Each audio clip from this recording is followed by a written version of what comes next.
For these holidays, for the main dish, we have here our queen of Argentina, which is our meat. This is pasture-free RibEye. We are going to use it, and we're going to call it the way that we call it here in the United States, which is a prime rib. Here I'm using half of the RibEye, boneless.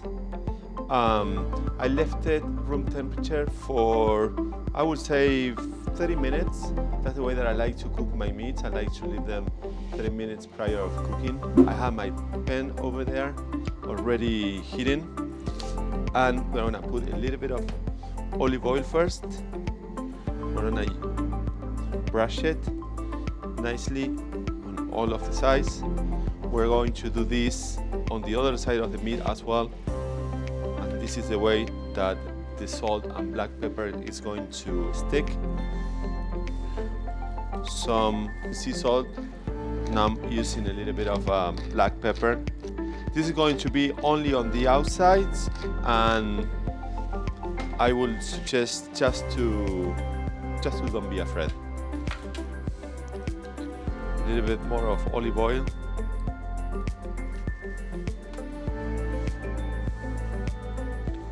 We brush it on the side. Our cast iron pan is already piping hot, so I'm gonna proceed to put the meat.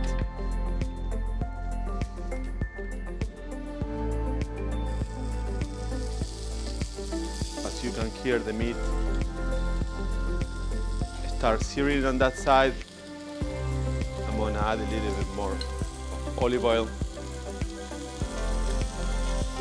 We can use fat, we can use clarified butter. Everything works for this. When we are searing it, I'm gonna grab a head of garlic. I'm going to smash it and add it to the pan. Some herbs like thyme and a little bit of rosemary.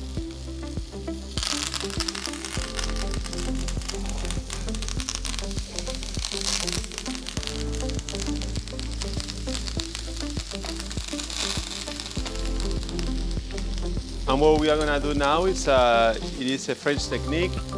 We are going to add butter into this, and we are going to bake it, sear it on all of the sides, and then it's going to go inside of the oven.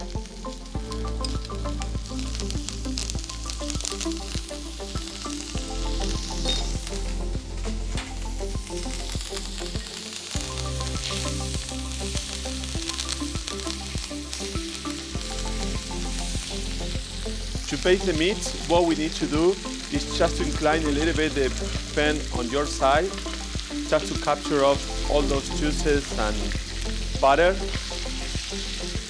and dress the meat above.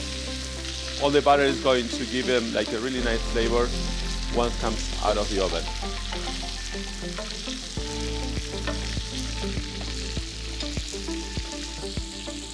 And we are searing it nicely on all of the sides.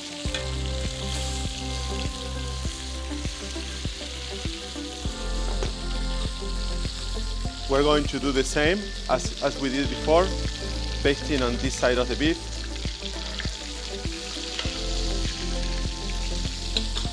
As you can see, all the thyme and rosemary start imparting flavor into that butter that gets inside of the beef. We sear on the other side.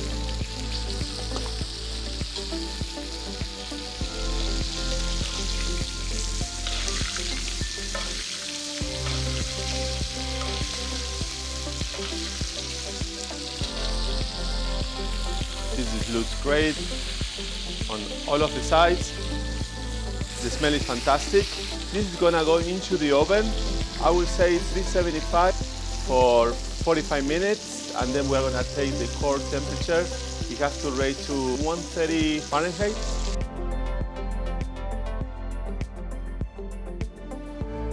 We have these beautiful mushrooms, which are trumpet royale is the name. We are going to cut them big because I like very, very meaty. And I like the texture that goes with the beef. So I just like to cut them big and then we cut it on the plate. What I'm doing in here is scoring them on the flat surface once we cut it.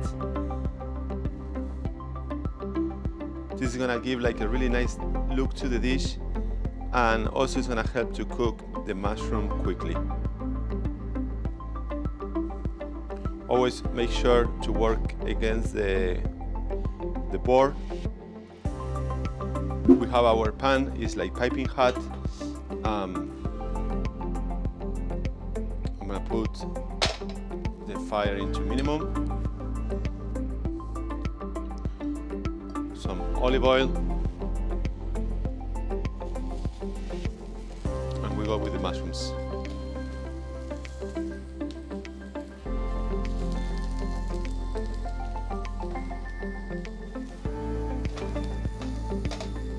I'm gonna put a little bit of salt.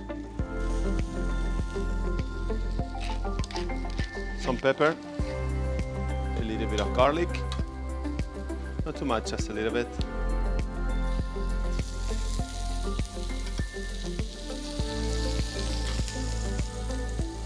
We are doing the same process that we did with the beef. We're imparting some flavors to the oil or to the butter so it goes into the mushroom. In this case, I'm gonna use a little bit of thyme, a little bit of rosemary. We are going to sear the mushrooms. We are gonna turn them. As you can see, already like a really nice golden color. I like to burn it a little bit because add another bitterness texture and flavor.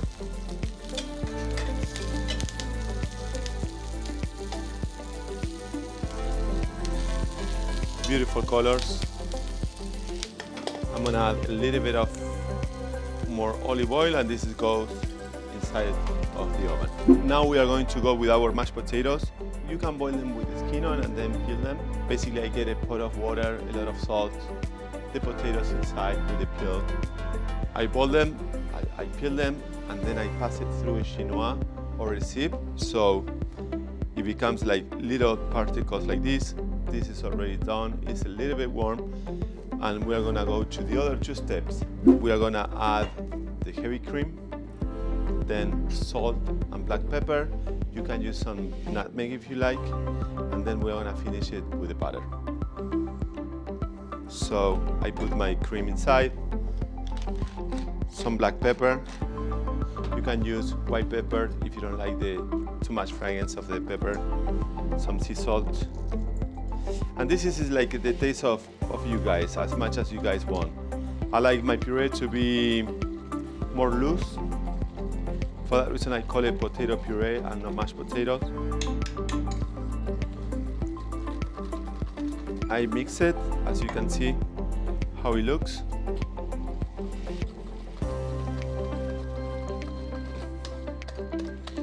And now we are gonna add it. We're gonna add a little bit of butter.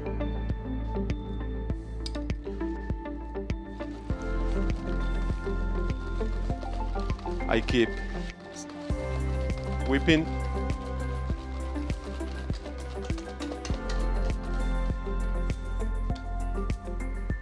I think like this is perfect for me. This is the way that I like. We're gonna test it.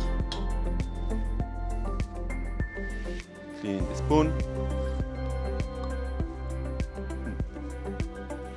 It needs a little bit more of salt and a little bit more of black pepper.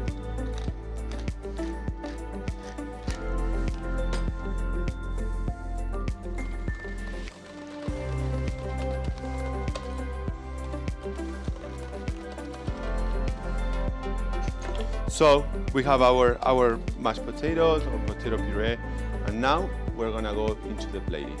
Wow, this is beautiful. Same with the mushrooms. They look fantastic. What we're going to do with the beef, we're gonna check the temperature inside. We're gonna let it rest for 10 minutes. And we're gonna start with the plating. It's good always to let the beef rest, so as you may know, it doesn't lose the juices into the plate. This is giving me 130, that is the correct temperature. We are gonna transfer it to a sheet, and then what you see here, to make our sauce that we already made it, which is our juice from the cooking process. We strain all the fat out. We put beef stock, we let it reduce, and we finish it with a bit of butter as well. We start cutting the beef. I would say about 10 ounces per person. Beautiful color. We go with a little bit of sauce.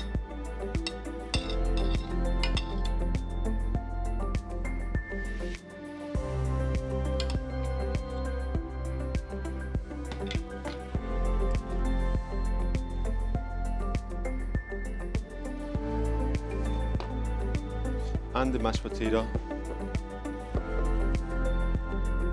We can put more mashed potato on the table so people can sell more, and the mushrooms.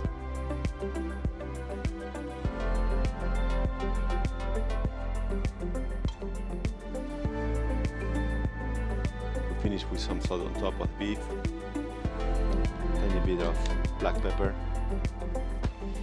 and here is our grass-fed prime rib with trumpet mushrooms, mashed potatoes, and au jus. This time I choose an Enzo Bianchi Gran Corte 2017 from San Rafael, Mendoza, Argentina. It's an opulent blend of Cabernet Sauvignon and Malbec, and it's a great wine for this dish. I would suggest to decant the wine probably for 20 minutes before drinking.